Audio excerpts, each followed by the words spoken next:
प्रश्न 8 गुणनखंडन कीजिए। तो प्रश्न 8 है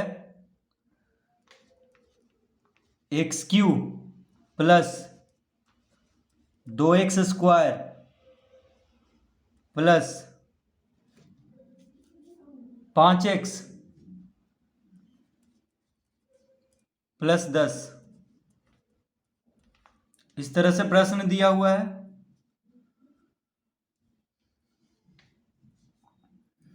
तो इसको हम इस तरह लिख लेंगे x³ प्लस 2x², इसको कोष्टक में कर लेंगे, प्लस 5x प्लस 10, इसको भी कोष्टक में लिख लेंगे। क्यों लिख लेंगे? क्योंकि देखिए ये दोनों में से x² कॉमन ले लेंगे, क्योंकि दोनों का सार्व गुणनखंड क्या है? x² है। तो ये दोनों में से कॉमन लेंगे और ये दोनों में से कॉमन लेंगे, इसीलिए ये दोनों को कोष्टक में कर दिए हैं और ये दोनों को कोष्टक में कर दिए हैं, कोई फर्क नहीं पड़ रहा है। तो x³ प्लस 2x² में x² दो के साथ गुना हो रहा है और x² यहाँ भी है। देखिए यहाँ x का घात 3 है तो x² तो है ही, तो x² कॉमन ले लेंगे, यानी x² जब कॉमन ले लेंगे इन दोनों में से तो क्या बच जाएगा?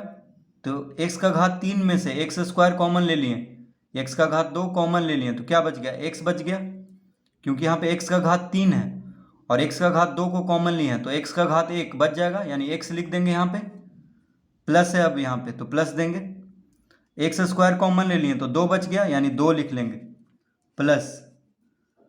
अब देखिए ये दोनों प्लस में है तो हम यहाँ पे प्लस दे दिए हैं।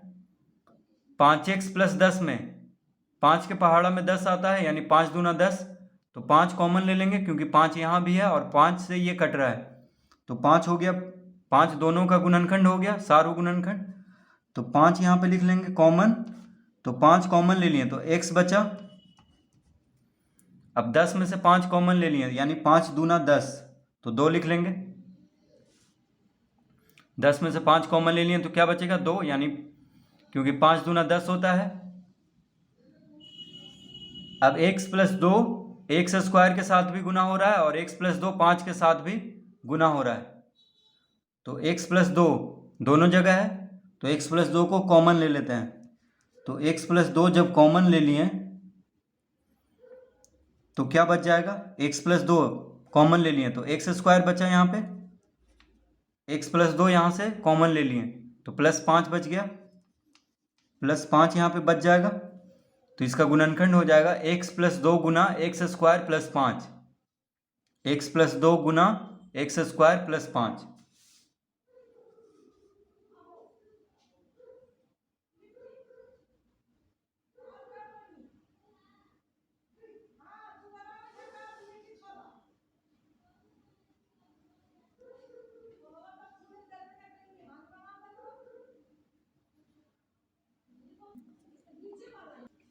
प्रश्न 9, तो प्रश्न 9 है a³ minus a² plus 5ab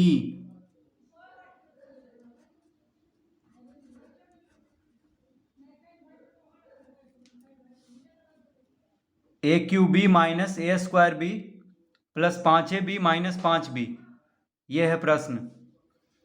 तो a³ माइनस a² को कोष्टक में लिख लेंगे, a³ माइनस a² को कोष्टक में कर लेंगे और प्लस 5ab माइनस 5b को कोष्टक में लिख लेंगे। क्यों लिखे हैं?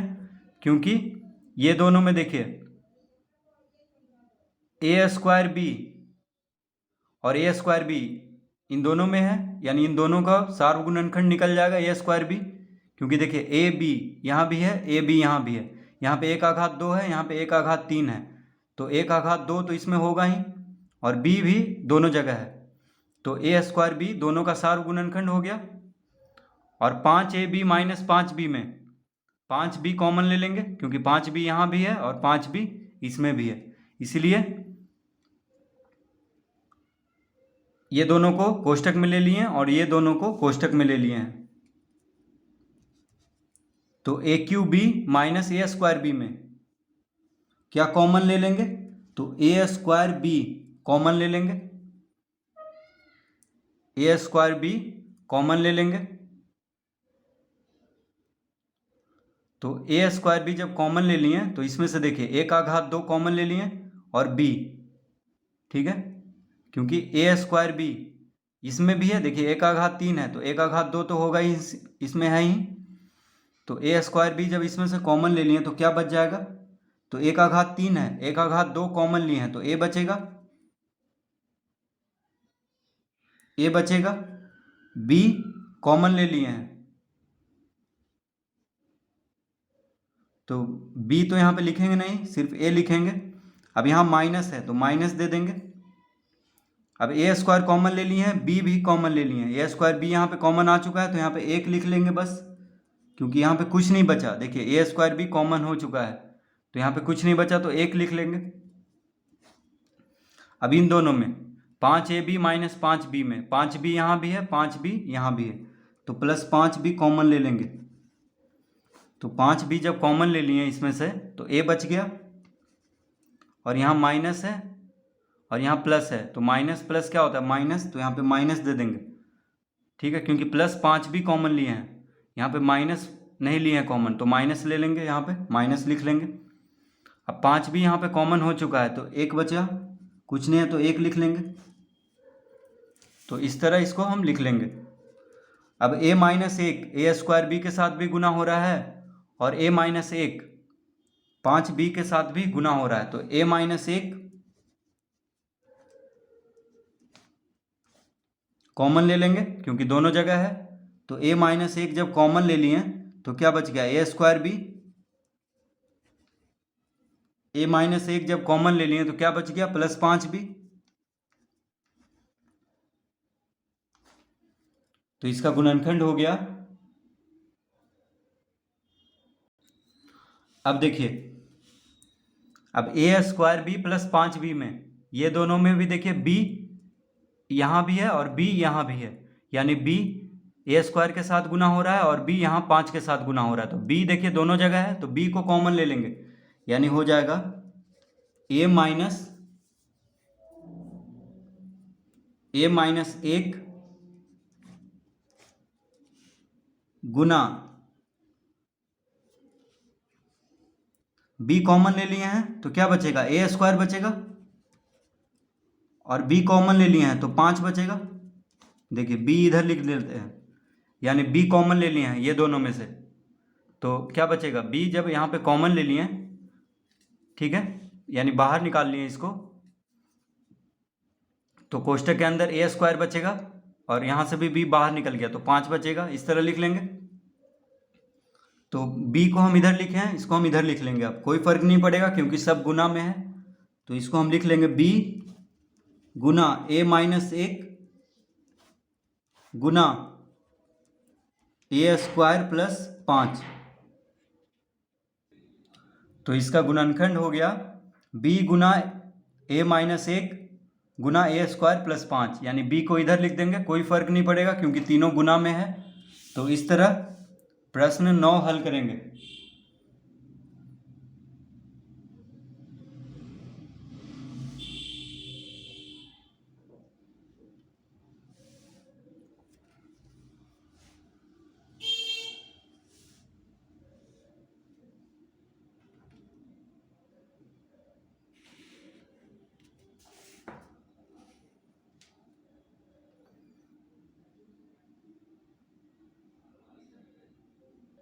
प्रश्न 10, तो प्रश्न 10 है 8 माइनस 4a माइनस 2a का घात 3 प्लस a का घात 4 ये है प्रश्न 8 माइनस 4a माइनस 2a का घात 3 प्लस a का घात 4। तो 8 माइनस 4a में देखिए ये दोनों में 4 कॉमन हो जाएगा क्योंकि 4 के पहाड़ा में 8 आता है, और ये दोनों में देखिए a का घात 3 है, यहाँ a का घात 4 है, तो a का घात 3 कॉमन ले लेंगे। तो हम इसको लिख सकते हैं 8 माइनस 4a कोष्टक में ले लेंगे प्लस माइनस 2a का घात 3 प्लस a का घात 4, और इसको कोष्टक में ले लेंगे। यहाँ पे प्लस का चिन्ह दे देंगे, क्यों देंगे? क्योंकि माइनस 2a का घात 3 है, तो ये माइनस के साथ इसको कॉमन लेंगे, मतलब इसको कोष्टक में करेंगे और इधर प्लस का चिन्ह दे देंगे। कोई फर्क नहीं पड़ रहा है क्योंकि अगर कोष्टक हटाएंगे भी तो प्लस माइनस क्या हो जाएगा? माइनस। तो इस तरह लिख लेंगे। अब 8 माइनस 4a में 4 कॉमन ले लेंगे क्योंकि 4 दोनों का सार्व गुणनखंड है, तो 4 जब कॉमन लेंगे ये दोनों में तो 4 दूना 8, 4 कॉमन ले लिए, ठीक है। तो यहाँ पे क्या बच जाएगा? माइनस a बचेगा क्योंकि 4 यहाँ पे आ गया है, तो माइनस a बच जाएगा। अब ये दोनों में देखिए माइनस 2a का घात 3 प्लस a का घात 4 में माइनस a का घात 3 को कॉमन ले लेते हैं, तो माइनस a का घात 3 को कॉमन ले लिए। देखिए माइनस यहाँ पे लगा हुआ है, तो माइनस a का घात 3 को कॉमन ले लिए तो क्या बच गया? यहाँ पे 2 बच गया सिर्फ, और माइनस a का घात 3 कॉमन लिए हैं, ठीक है। तो यहाँ पे क्या बच जाएगा? अब देखिए यहाँ प्लस है, ये प्लस में है, और माइनस कॉमन ले लिए हैं, तो प्लस माइनस क्या हो जाएगा? माइनस, यानी यहाँ पे माइनस देंगे, प्लस माइनस माइनस होगा तो यहाँ पे माइनस देंगे। अब a का घात 4 में a का घात 3 कॉमन ले लिए हैं तो a बच जाएगा, क्योंकि a का घात 4 में a का घात 3 कॉमन ले लिए हैं तो a बचेगा, क्योंकि 3 एक 4 होता है, ठीक है। a का घात 3 गुना a कितना हो जाएगा? a का घात 4, इस तरह से। अब 2 माइनस a और 2 माइनस a दोनों जगह है, तो 2 माइनस a को कॉमन ले लेते हैं। तो 2 माइनस a जब कॉमन ले लिए तो क्या बच गया? 2 माइनस a कॉमन ले लिए तो 4, 2 माइनस a कॉमन ले लिए तो माइनस a का घात 3,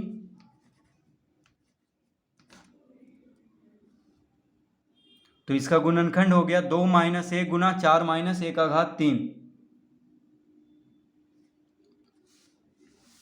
तो प्रश्न 10 हम इस तरह से हल करेंगे।